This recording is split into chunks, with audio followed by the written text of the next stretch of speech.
G'day and welcome to J Tackle Tips and Tricks. Today we want to have a look at paravaning for school mackerel in the bay. This is a super easy technique, one that the whole family can get involved in and one that can see a pretty decent fish get landed without too much trouble. The reason why we need a paravane is that school mackerel's pretty deep fish by and large, and it's one of the harder fish to get a lure in front of unless we use a paravane to drag it down in front of their noses. So paravanes look like this type of thing. This is a metal paravane from hook'em fishing, very common. This one here is a planing board. This is from Taxpo. This is a copy of the old Yozuri board that's no longer made. What these things do is drag a lure down into the depths. The commonest lure to use is the trusty Helco spoon. This is a 3-inch spoon. It's a relatively little lure. It'll suit those school mackerels and it's not a very expensive lure, so if you happen to get it bitten off, it's not too much of a problem. So the paravane rigging is pretty simple. The common wisdom is somewhere around 10 to 15 feet of line between the back of the paravane and the spoon. Now the spoon's going to spin a lot, so a swivel in the middle of that line is pretty mandatory. It just keeps the whole twist factor under control.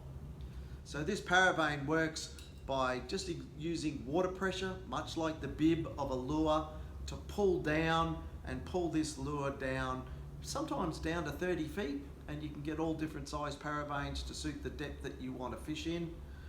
These metal lures have a really cool feature. In fact, most paravanes do this, is that when the load comes on at one end, they basically trip the paravane. So the paravane at the moment is pulling with the angle face here, it's making it dig in, and then when the lure gets eaten by a fish, it trips that paravane, and so the paravane basically becomes in line, no longer has a significant amount of drag, if you like, on your line.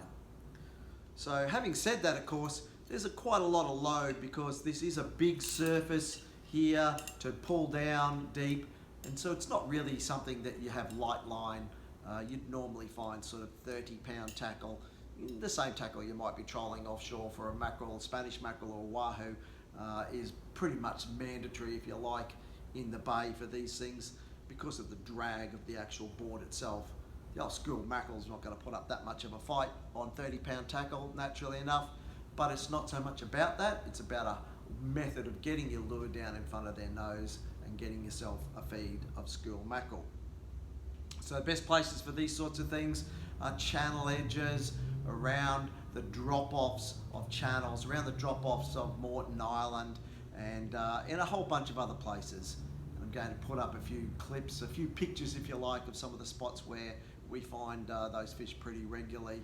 It's a very simple technique. The kids can get involved. It's a way that they might be able to catch their first ever mackerel and maybe their biggest ever fish. These things can be around 12 months of the year. They have their peaks of seasons that come and go. Maybe right now is a good time to go out. I was only talking to a customer this morning and they got some very big fish in Moreton Bay last weekend. So they're out there. Grab yourself a paravane, grab yourself a spoon, hang it off a decent sized rod, troll it around.